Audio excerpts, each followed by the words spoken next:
ನಮ್ಮ ಹೋಟ್ಲಲ್ಲಿ ಬಂದು ಊಟ ಮಾಡಿದ್ರೆ ಕರ್ನರಲ್ಲಿ ಹೋಗಿ ಊಟ ಮಾಡ್ದಂಗೆ ತರ ಇರುತ್ತೆ. ನಿಮಗೆ ಮಟನ್ ಬಿರಿಯಾನಿ ಟೇಸ್ಟ್ ಬರಬೇಕು ಅಂತಂದ್ರೆ ಮಟನ್ ಚೆನ್ನಾಗಿರ್ಬೇಕು. ಈ ಮಟನ್ ಇದೆಯಲ್ಲ ನೋಡಿ, ಹಿಂಗೆ ಅಂದ್ರೆ ಸಾಕು ಯಾವ ತರ ಬರ್ತೈತೆ ನೋಡಿ. ಚರ್ಬಿ ಚಿಕನ್ ಬಿರಿಯಾನಿ, ನಾಟಿ ಕೋಳಿ ಬಿರಿಯಾನಿ ಒಂದ್ ತಗೊಂಡ್ರೆ ಒಂದ್ ಫ್ರೀ ಇರುತ್ತೆ.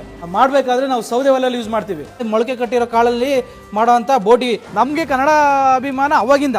ಕನ್ನಡ ಬಿಟ್ರೆ ಬೇರೆ ಭಾಷೆ ಅದೇ ಅನ್ನೋದೇ ನಮ್ಗೆ ಗೊತ್ತೇ ಇರಲಿಲ್ಲ ಸರ್. ನಮ್ಮ ಹೋಟ್ಲಲ್ಲಿ ಬಂದ್ರೆ ಕರಿಬೇವು ಸೂಪರ್ ಆಗಿರುತ್ತೆ. ಕರಿಬೇವು ಚಿಕನ್ ತಿಂತಾರೆ, ತಿನ್ಬೇಕು ಸರ್. ನಮ್ದು ನಾಗರಬಾವಿ ಪಾಪ್ರೆಟ್ಟಿಪಾಳ್ಯ ಆಲದ ಮರ ಬಸ್ ಸ್ಟಾಪ್ ಇದೆ. ಅದ್ರ ಎದುರುಗಡೆನೆ ಹಳ್ಳಿ ಸೇವಿ ಅಂತ ಹೋಟ್ಲ್ ಇದೆ. ಮಧ್ಯಾಹ್ನ 12 ಗಂಟೆಯಿಂದ ರಾತ್ರಿ 11 ಗಂಟೆವರೆಗೂ ಇರುತ್ತೆ. ಭಾನುವಾರ ಬೆಳಗಿನ ಜಾವ 6 ಗಂಟೆಯಿಂದ ರಾತ್ರಿ 11 ಗಂಟೆವರೆಗೂ ಇರುತ್ತೆ. ನಮ್ಮ ಹೋಟ್ಲಲ್ಲಿ ಬಂದು ಊಟ ಮಾಡಿದ್ರೆ ಕರ್ನರಲ್ಲಿ ಹೋಗಿ ಊಟ ಮಾಡ್ದಂಗೆ ತರ ಇರುತ್ತೆ. ನಿಮಗೆ ಮಟನ್ ಬಿರಿಯಾನಿ ಟೇಸ್ಟ್ ಬರಬೇಕು ಅಂತಂದ್ರೆ ಮಟನ್ ಚೆನ್ನಾಗಿರ್ಬೇಕು. ಈ ಮಟನ್ ಇದೆಯಲ್ಲ ನೋಡಿ, ಹಿಂಗೆ ಅಂದ್ರೆ ಸಾಕು ಯಾವ ತರ ಬರ್ತೈತೆ ನೋಡಿ. ಚರ್ಬಿ ಚಿಕನ್ ಬಿರಿಯಾನಿ, ನಾಟಿ ಕೋಳಿ ಬಿರಿಯಾನಿ ಒಂದ್ ತಗೊಂಡ್ರೆ ಒಂದ್ ಫ್ರೀ ಇರುತ್ತೆ. ಮಾಡ್ಬೇಕಾದ್ರೆ ನಾವು ಸೌದೆ ಒಲೆಯಲ್ಲಿ ಯೂಸ್ ಮಾಡ್ತೀವಿ. ಮೊಳಕೆ ಕಟ್ಟಿರೋ ಕಾಳಲ್ಲಿ ಮಾಡೋಂತ ಬೋಟಿ. ನಮ್ಗೆ ಕನ್ನಡ ಅಭಿಮಾನ ಅವಾಗಿಂದ.